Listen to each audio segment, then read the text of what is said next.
disappointing loss, and like we just talked about as a team, we didn't deserve to win that game. Regardless of what happened at the end of the game in terms of having a chance, we didn't deserve to win that ball game. And credit to South Carolina State, they came in and beat us. All right, Coach, do you feel like they took South Carolina State lightly, or what do you think kind of led to? Yeah, someone asked me that yesterday, and I said we have no reason to ever take anyone lightly. And no, I don't think we took it lightly. We actually came out, got off to a decent start in the game. I don't know if maybe getting off to a good start, maybe guys' minds went elsewhere or execution started, but this has nothing to do with what happened on the offensive end. I mean, our numbers on offense were plenty good enough to win the game today. We didn't defend. In the end of the day, we didn't defend, and they were the hungrier team. They were coming in 0-7. We were coming in off of a loss, and like I told the guys, both teams are coming in 0-1. We both lost our last game, and we weren't that tonight. They were the hungrier team. Coach, coming into this game, South Carolina State didn't have great numbers when it came from shooting beyond the arc.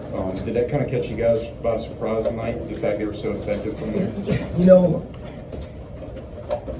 Basketball, these are all good players, and we've watched tape on them and seen them, and they're a team that had 4 or 5 guys that were averaging between 6 and 10 points, but they had multiple guys go off for double-digit games.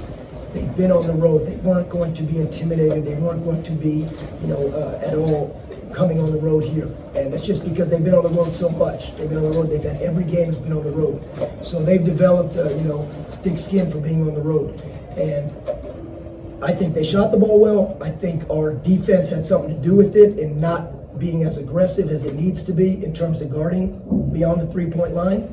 But you give them credit. They made shots, and they'll do it again. They'll make shots again this season. But just because the numbers weren't what they have been tonight, we knew that was a good team with some guards that could really score the basketball.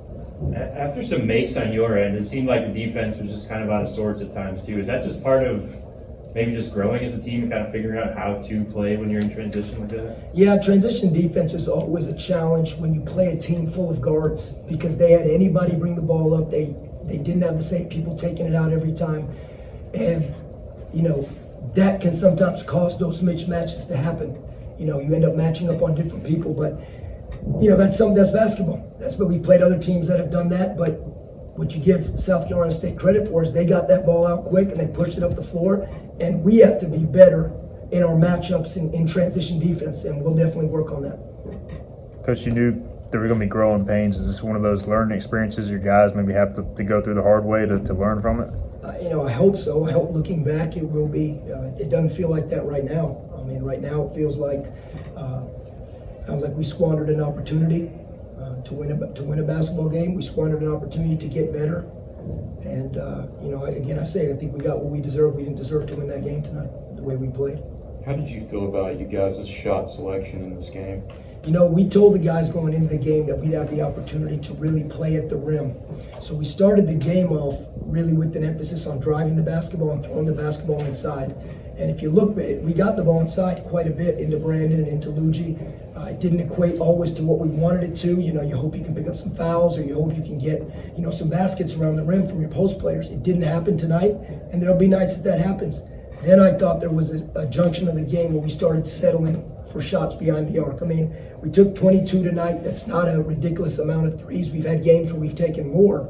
But I thought what happened was instead of keeping our foot down on the gas, driving the basketball, continue to throw it in, we kind of abandoned that for a little bit. And then it came back in the second half, and obviously we were at the rim again. But like I told the guys, once you give a team momentum and you allow them to feel comfortable, I mean, you can't just assume that you're going to be able to get it back. And I think, and hopefully if we learned any lesson, that they learned that at least.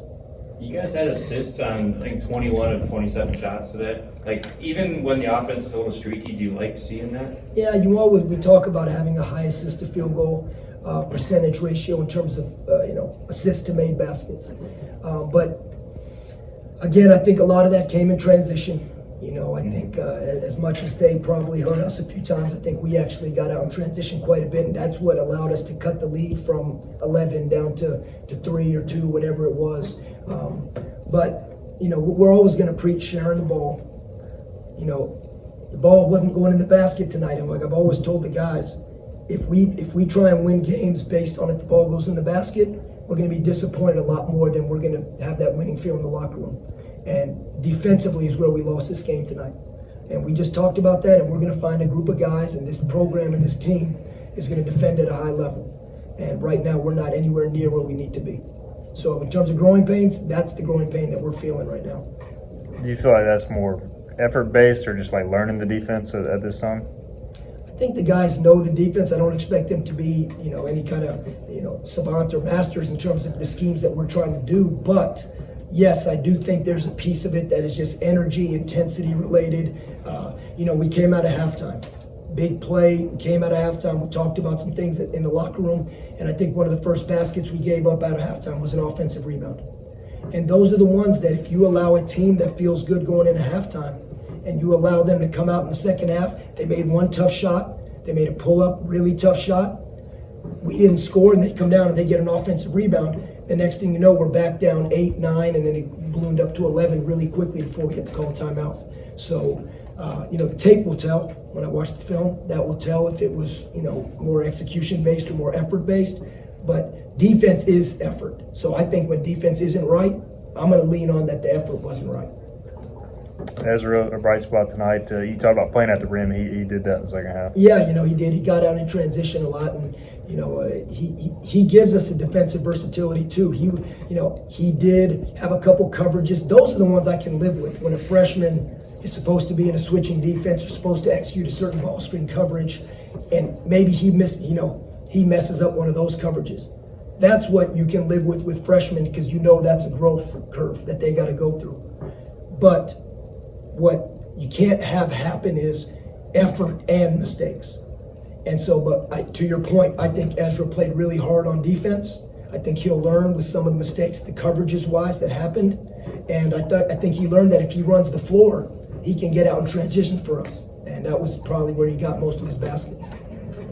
Have you seen that building for him, maybe behind the scenes at all, just Ezra's performance there? You know what? We went into the Old Dominion game, and Ezra had a good practice since we came back from Florida. He had one good game out there where he really did. He didn't play versus Indiana State, and then he played in one of the next games. It was Toledo. He played.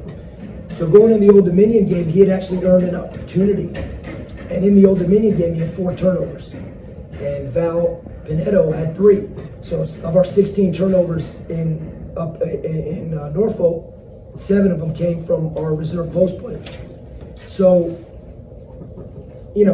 today we went with Luigi to start the game. And the way the game shifted, Luigi didn't do anything wrong. Luigi played well. I like the energy that Luigi brought.